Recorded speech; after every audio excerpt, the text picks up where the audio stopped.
Halo teman-teman, selamat datang di Posita Channel. Apa kabar Anda hari ini? Kami doakan dalam kondisi sehat dan dijauhkan dari wabah yang sedang melanda dunia saat ini.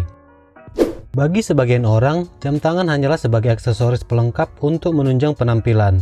Namun sebagian orang lainnya, jam tangan merupakan simbol untuk menunjukkan status sosial pemiliknya.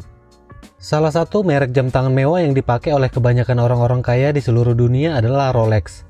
Namun tahukah kalian bagaimana awal mula berdirinya merek terkenal ini? Nah, di video kali ini kita akan membahas tentang sejarah berdirinya Rolex hingga menjadi salah satu brand paling bernilai di dunia. Sejarah Rolex tidak dapat dipisahkan hubungannya dengan semangat visioner Hans Wilsdorf penemunya. Pada tahun 1905, di usia 24 tahun, Hans Wilsdorf dan saudara iparnya Alfred Davis mendirikan perusahaan yang diberi nama Wilsdorf dan Davis di London, dengan spesialisasi pemasok jam tangan kecil berkualitas untuk toko perhiasan besar di London. Nama merek dagang Rolex pertama kali diciptakan pada tahun 1908 di Swiss, tetapi baru didaftarkan pada tanggal 5 November 1915. Asal-usul nama Rolex itu sendiri tercipta ketika suatu pagi saat sedang mengendarai kereta kuda di kota London, Hans merasa seolah ada sosok jin yang membisikkan kata Rolex di telinganya. Ia lantas berpikir bahwa nama itu mudah diucapkan dalam banyak bahasa, dan juga cukup pendek untuk disematkan di dalam jam tangan.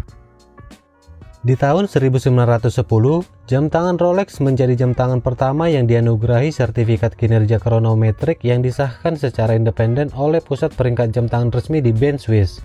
Lalu 4 tahun kemudian, tepatnya pada tahun 1914, Rolex kembali mendapatkan penghargaan sertifikat presisi kelas A, kali ini dari Kew Observatory.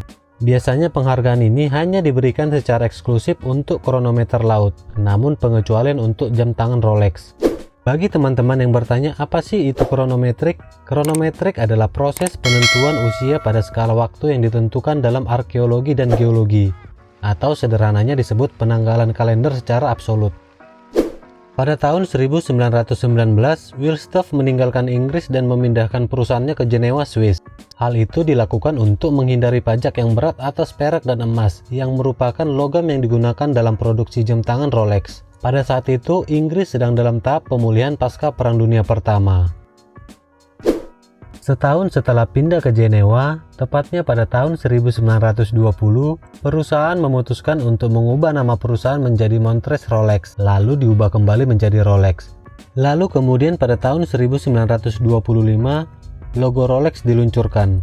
Sebuah mahkota atau yang sering disebut sebagai The Crown dipilih sebagai identitas perusahaan. Logo ini langsung mudah dikenali. Perpaduan warna hijau dan emas dari merek tersebut adalah kombinasi yang paling dikenal di industri jam tangan mewah saat ini. 1 tahun kemudian, pada tahun 1926, pembuatan jam tangan kedap air dan kedap debu pertama oleh Rolex menandai satu langkah kemajuan penting. Jam tangan yang dinamai Oyster ini menampilkan cangkang jam tangan yang tertutup rapat agar mesin tetap terlindungi dengan optimal. Rolex Oyster juga dikenal sebagai jam tangan tahan air pertama di dunia. Untuk membuktikan kualitas jam ciptaannya, pada tahun 1927, Wilsdorf meminta perenang selat Inggris bernama Mercedes Glades untuk menguji dan mempromosikan ketahanan airnya mengenakan Oyster yang baru dikembangkannya. Glades mengungkapkan bahwa arloji itu tampil mengagumkan, bahkan mampu bertahan 10 jam di dalam air dan tidak membiarkan setetes air pun masuk. Untuk merayakan peristiwa penyeberangan tersebut, Rolex menerbitkan iklan 1 halaman penuh di halaman depan surat kabar Daily Mail yang memproklamirkan kesuksesan jam tangan kedap air tersebut. Peristiwa inilah yang menandai lahirnya konsep testimoni yang saat ini kita kenal. Tahun-tahun berikutnya, Rolex semakin populer dengan iklan testimoni oleh tokoh-tokoh penting maupun pencapaian rekor dunia saat itu. Sebut saja Presiden Amerika Serikat Lyndon B. Johnson dengan Rolex Day Date-nya. Setelah kematian istrinya pada tahun 1944, Wilsdorf mendirikan Hans Wilsdorf Foundation. Ia meninggalkan semua saham Rolex-nya dan memastikan bahwa sebagian dari pendapatan perusahaan akan digunakan untuk amal.